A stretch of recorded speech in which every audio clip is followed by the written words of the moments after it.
আমি এখন মাননীয় ভূমি মন্ত্রী জনাব নারায়ণ চন্দ্র চন্দকে বিদেশি স্বেচ্ছাসেবী সংস্থা স্থাবর সম্পত্তি অর্জন নিয়ন্ত্রণ বিল 2024 উত্থাপনের অনুমতি প্রার্থনার আহ্বান জানাচ্ছি। মাননীয় স্পিকার, আপনাকে ধন্যবাদ। আমি নারায়ণ চন্দ্র চন্দ, মন্ত্রী, ভূমি মন্ত্রণালয়, the foreign voluntary organisations acquisition of immovable property regulation ordinance 1983 রোহিত ক্রমে যুগোপযোগী করে নতুনভাবে প্রণয়ন কল্পে বিদেশি স্বেচ্ছাসেবী সংস্থা স্থাবর সম্পত্তি অর্জন নিয়ন্ত্রণ বিল 2024 এই মহান সংসদে উত্থাপনের অনুমতি প্রার্থনা করছি। ধন্যবাদ মাননীয় মন্ত্রী, আপনি বিলটি উত্থাপন করুন।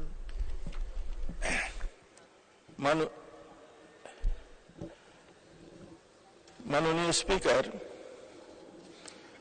আমি নারায়ণ চন্দ্র চন্দ, মন্ত্রী, ভূমি মন্ত্রণালয়, দি ফরেন ভলেন্টারি অর্গানাইজেশনস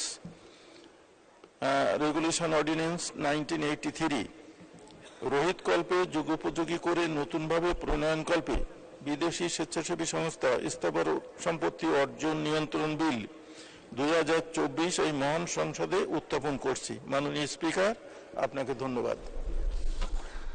ধন্যবাদ মাননীয় মন্ত্রী। বিদেশি স্বেচ্ছাসেবী সংস্থা স্থাবর সম্পত্তি অর্জন নিয়ন্ত্রণ বিল 2024 সংসদে উত্থাপিত হলো।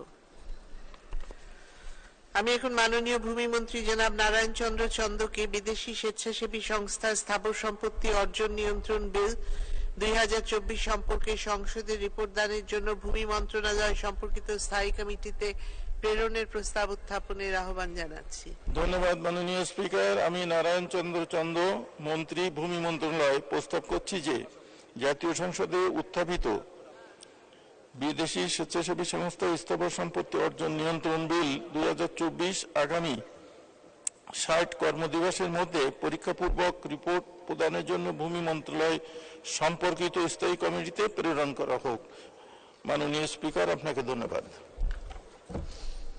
ধন্যবাদ মাননীয় মন্ত্রী। সংসদের সামনে প্রশ্ন হচ্ছে বিদেশি স্বেচ্ছাসেবী সংস্থা স্থাবর সম্পত্তি অর্জন নিয়ন্ত্রণ বিল 2024 পরীক্ষাপূর্বক 60 কার্যদিবসের মধ্যে সংসদে রিপোর্ট দানের জন্য ভূমি মন্ত্রণালয় সম্পর্কিত স্থায়ী কমিটিতে প্রেরণ করা হোক। যারা এই প্রস্তাবের পক্ষে আছেন তারা হা বলুন, যারা এই প্রস্তাবের বিপক্ষে আছেন তারা না বলুন।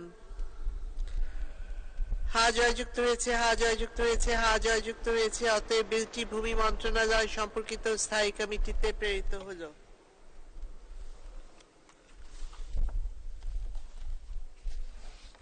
মাননীয় সদস্যবৃন্দ, চলতি অধিবেশনে